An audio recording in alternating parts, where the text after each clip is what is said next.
జాతీయవాద జర్నలిజానికి అసలైన వేదిక నేషనలిస్ట్ హబ్ ని సబ్స్క్రైబ్ చేసుకోండి.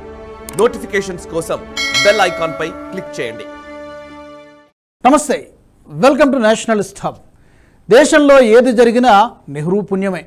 రాకెట్ నింగిలోకి దూసుకుపోయినా, ఎయిమ్స్లో ఎవరు డాక్టర్ అయినా, నెహ్రూ పేరిట ఉన్న ఏ సంస్థలో ఏం జరిగినా అన్ని క్రెడిట్స్ నెహ్రూకే. అసలు దేశానికి ఎన్నికలు లేకుండా నెహ్రూ ప్రధాని అయ్యాడే కానీ ఒకవేళ ఎన్నికలు జరిగి ఓడిపోతే అసలు దేశం ఏమైపోయేదో అనే విధంగా ప్రవర్తిస్తూ ఉంటారు కాంగ్రెస్ కార్యకర్తలు. అయితే ఆ క్రెడిట్స్ ఏదో న్యాయపరంగా అందరూ అంగీకరించే విధంగా ఆపాదించుకుంటే బాగుండేది. కానీ నెహ్రూ చేయని పనికి కూడా అంటగట్టే ప్రయత్నానికి హస్తం నేతలు పూనుకోవడంతోనే అసలు సమస్య తలెత్తుతోంది. తాజాగా కాంగ్రెస్ నేత రాహుల్ గాంధీకి రాజకీయపరమైన సూచనలిచ్చే శ్యామ్ పిట్రోడా ట్విట్టర్లో ఒక ట్వీట్ చేశారు. రాజ్యాంగం తయారీలో అంబేద్కర్ది అసలు పాత్రే కాదన్నది ఆ ట్వీట్ యొక్క సారాంశం. రాజ్యాంగ రూపకల్పనలో అగ్రభాగం కృషి నెహ్రూదేనట.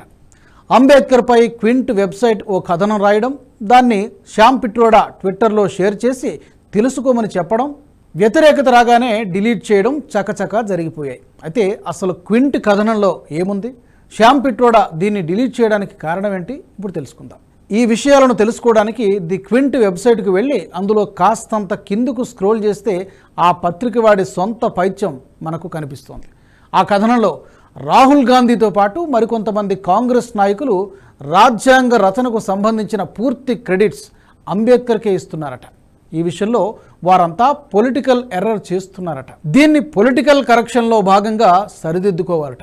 పూర్తి క్రెడిట్స్ అంబేద్కర్కే కాదు, అందులో ఎక్కువ భాగం కష్టపడిన నెహ్రూకే కట్టబెట్టారట. బీజేపీ వారు కూడా రాజ్యాంగ రూపకల్పనలో క్రెడిట్స్ అంబేద్కర్కే ఇవ్వడం తప్పని, నెహ్రూకి ఇస్తేనే మంచిదట. రాజ్యాంగాన్ని అంబేద్కర్ రచించారన్నది బీజేపీ సిద్ధాంతమట. నెహ్రూ పేరు చెబితే క్రెడిట్స్ అతడికే వెళుతున్నాయి కాబట్టి కమలం పార్టీ ప్లాన్ ప్రకారం అంబేద్కర్ పేరు చెబుతున్నారని తెలిపింది. అయితే దీన్ని కాంగ్రెస్ నేత శ్యామ్ పిట్రోడా ట్విట్టర్లో షేర్ చేశారు. ఈ ట్వీట్ చేయగానే నెటిజన్లు శ్యామ్ పిట్రోడాపై విరుచుకుపడ్డారు. దేశంలో ఏం జరిగినా నెహ్రూకే ఆపాదిస్తారా అంటూ మండిపడుతున్నారు. అయితే ఇదంతా గమనిస్తుంటే హస్తం పార్టీ అంబేద్కర్ను తప్పించడానికి ప్లాన్ చేస్తోందా అనే అనుమానాలు కలుగుతున్నాయి. కాంగ్రెస్ పార్టీ గత కొన్ని దశాబ్దాలుగా ఒకే ధోరణిని అవలంబిస్తోంది. దేశంలో ఎవరు అభివృద్ధి చేయలేదని, దేశ అభివృద్ధికి గాంధీ కుటుంబం మాత్రమే పాటుపడిందని ప్రచారం చేస్తూ వచ్చింది. దీనికి కారణం లేకపోలేదు. నెహ్రూ నుంచి రాహుల్ గాంధీ వరకు దేశ అభివృద్ధి తమ చేతిలో మాత్రమే జరిగిందని చూపితేనే ఆ కుటుంబానికి విలువ ఉంటుంది.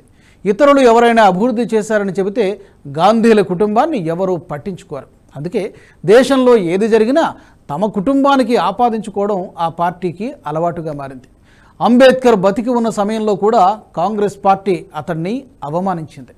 రాజ్యాంగాన్ని రచించి దళితుల అభ్యున్నతి కోసం పాటుపడిన వ్యక్తికి కనీసం ఎంపీ సీటు కూడా గెలవనీయలేదు.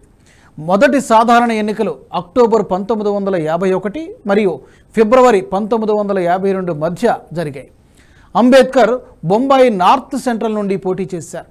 అశోక్ మెహతా నేతృత్వంలోని సోషలిస్ట్ పార్టీ ఆయనకు మద్దతిచ్చింది. ఇది ద్వంద్వ సభ్య నియోజకవర్గం. ఇక్కడ ఒకసారి షెడ్యూల్డ్ కులానికి చెందిన వారు పోటీ చేస్తే మరొకసారి షెడ్యూల్డ్ తెగ అభ్యర్థులు పోటీ చేస్తూ ఉంటారు. అంబేద్కర్ స్వతంత్ర అభ్యర్థిగా పోటీ చేస్తే అతడిపై కాంగ్రెస్ పార్టీ తన అభ్యర్థిని పోటీగా నిలబెట్టింది. ఆ ఎన్నికల్లో అంబేద్కర్ కాంగ్రెస్ అభ్యర్థి నారాయణ్ సదోబా కజ్రోల్కర్పై 15,000 ఓట్ల తేడాతో ఓడిపోయారు. ఆ సమయంలో తన ఓటమిపై కూడా అంబేద్కర్ అనుమానాలు వ్యక్తం చేశారు. తనకు భారీ మద్దతు ఉన్నా కూడా ఓడిపోవడంపై ఆశ్చర్యం వ్యక్తం చేశారు. తన నియోజకవర్గంలో దాదాపు 74,000 బ్యాలెట్ పేపర్లను రిజెక్ట్ చేశారని, వాటిని కనీసం లెక్కించలేదని అప్పట్లో ఎన్నికల కమిషన్కు ఫిర్యాదు కూడా చేశారు. అంబేద్కర్ 1954లో మహారాష్ట్రలోని భండారా నియోజకవర్గం నుంచి ఉప ఎన్నికలో పోటీ చేశారు. దాదాపు 8,500 ఓట్ల తేడాతో మళ్ళీ కాంగ్రెస్ చేతిలో ఓడిపోయారు. ఇక దీంతో పాటు కాంగ్రెస్ పార్టీ తన ట్విట్టర్ ఖాతాలో గణతంత్ర దినోత్సవం నాడు ప్రజలకు శుభాకాంక్షలు తెలుపుతూ ఒక ఫోటోను షేర్ చేసింది. రాజ్యాంగం ఆమోదించిన రోజున అంబేద్కర్ పేరు ఎక్కడా రాకుండా నెహ్రూను ఉటంకిస్తూ ట్వీట్ చేసింది హస్తం పార్టీ. అయితే అందులో షేర్ చేసిన ఫోటోలో సావర్జిన్, సోషలిస్ట్, సెక్యులర్ అనే పదాలు ముఖ్యంగా కనిపించేలా ఉంది. నిజానికి సోషలిస్ట్, సెక్యులర్ అనే పదాలు అంబేద్కర్ చేర్చినవే కావు. వీటిని ఇందిరాగాంధీ ఎమర్జెన్సీ సమయంలో రాజ్యాంగంలో పొందుపరిచారు. ఎమర్జెన్సీ కాలంలో దేశంలో ప్రజాస్వామ్యమే లేదు. ప్రభుత్వాన్ని ప్రశ్నించిన వారందరినీ జైల్లోకి పంపించారు ఇందిరాగాంధీ. ఆ సమయంలోనే రాజ్యాంగాన్ని కూడా సవరించి ఈ పదాలను కలిపారు. అంబేద్కరే కలపని పదాలను సరిగ్గా గణతంత్ర దినోత్సవం రోజున చెప్పడానికి కారణమేంటి అన్నది క్షుణ్ణంగా పరిశీలించాల్సిన అంశం. అంబేద్కర్ బతికి ఉన్నప్పుడే కాంగ్రెస్ పార్టీ అతన్ని అవమానించింది. అటువంటి పార్టీకి ప్రస్తుతం మరోసారి విమర్శలు గుప్పించడం మాత్రం కొత్తేమీ కాదు.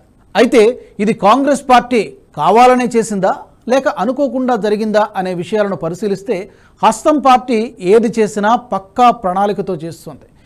ఈ కథనాన్ని రాసిన వెబ్సైట్ పూర్తి కాంగ్రెస్ అనుకూల భావజాలం కలిగి ఉంటుంది. లెఫ్ట్ ఎకోసిస్టంలో ఇది కీలక పాత్ర పోషిస్తుంది.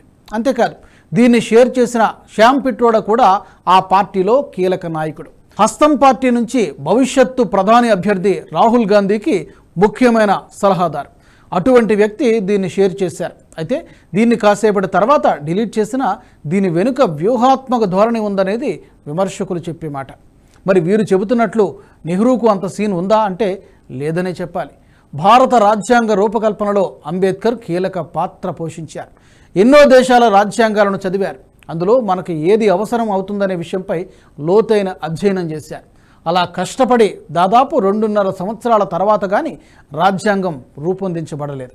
అటువంటి దాన్ని కూడా నెహ్రూకు ఆపాదించడం తగదన్నది విశ్లేషకులు చెబుతున్న మాట. హస్తం పార్టీకి ప్రతిదాన్ని నెహ్రూకు ఆపాదించడం కొత్తేమీ కాదు. కొద్ది నెలల క్రితం భారత అంతరిక్ష పరిశోధనా సంస్థ ఇస్రో చంద్రయాన్ ప్రయోగాన్ని చేపట్టి విజయం సాధించింది. చంద్రుడి దక్షిణ ధ్రువంపై రోవర్ను దించిన మొదటి దేశంగా భారత్ను నిలిపి చరిత్ర సృష్టించింది. అగ్రదేశాలకు కూడా సాధ్యం కాని పనిని భారత్ చేసి చూపించింది. దక్షిణ ధ్రువం అత్యంత క్లిష్టమైనదైన 2వ ప్రయోగంలోనే విజయం సాధించగలిగింది. దీని వెనుక ఇస్రో సైంటిస్టుల కృషి ఎంతో ఉంది. ఎంతో కష్టపడి ఈ ప్రయోగాన్ని విజయవంతం చేశారు. ఆ సమయంలో యావత్ దేశం ఇస్రో శాస్త్రవేత్తలను కీర్తిస్తూ ఉంటే కాంగ్రెస్ పార్టీ నాయకులు కార్యకర్తలు మాత్రం ఈ విజయాన్ని నెహ్రూకు ఆపాదించే పనిలో నిమగ్నమయ్యారు. ఎప్పుడో 60 సంవత్సరాల కింద భారత్కు ప్రధానిగా ఉన్న నెహ్రూ చంద్రయాన్ విజయానికి ఎలా కారకుడయ్యాడు అనేగా మీ అనుమానం. అక్కడే ఉంది కిటుకు. నెహ్రూ భారత్కు తొలి ప్రధానిగా ఉన్నప్పుడు దేశంలో భారత అంతరిక్ష పరిశోధన సంస్థ ఏర్పడింది. అంతే. ఆ ఒక్క కారణంతో చంద్రయాన్ మొత్తం క్రెడిట్స్ ఆయనకే దక్కాలన్నది కాంగ్రెస్ పార్టీ కార్యకర్తల వాదన. దీన్ని చూస్తే సాధారణ వ్యక్తులకు నవ్వొచ్చినా కాంగ్రెస్ కార్యకర్తలకు నాయకులకు మహదానందం కలుగుతుంది. అయితే ప్రస్తుతం అంబేద్కర్ రచించిన రాజ్యాంగాన్ని నెహ్రూ చేసినట్లు చూపడానికి కాంగ్రెస్ ప్రయత్నించినా అది అసాధ్యమే అన్నది విశ్లేషకులు చెబుతున్న మాట. ఈ విషయాన్ని ఇంతటితో ఆపకపోతే అంబేద్కర్ను అభిమానించే వారి నుంచి కాంగ్రెస్ పార్టీకి వ్యతిరేకత తప్పకపోవచ్చు.